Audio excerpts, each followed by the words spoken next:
The Vice President of European Parliament, Edward Macmillan-Scott, and former Canadian Secretary of State David Kilgour are urging the Australian government to investigate allegations that the Chinese Communist regime is harvesting organs from living Falun Gong practitioners.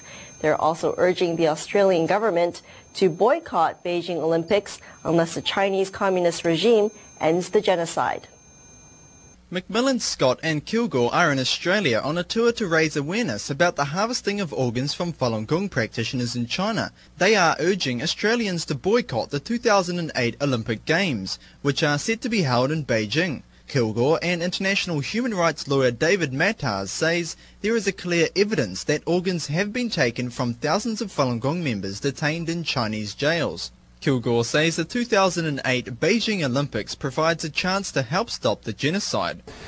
We conclude that this is going on a large scale. It's got to stop.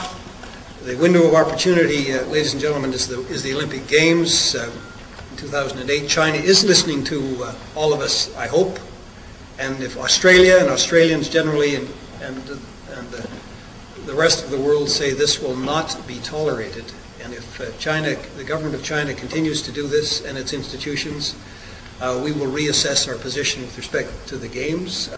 Macmillan-Scott says he met with two Falun Gong practitioners in China who pleaded for his help in stopping the persecution. The two were immediately arrested.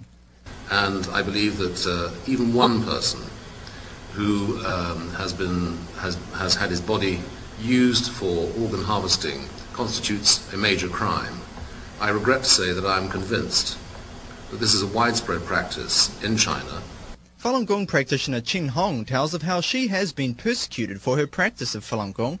She says that while she was held in Tianjin City forced labour camp, she received unexpected body checks, a process necessary for pre-organ transplantation, yet she received no treatment.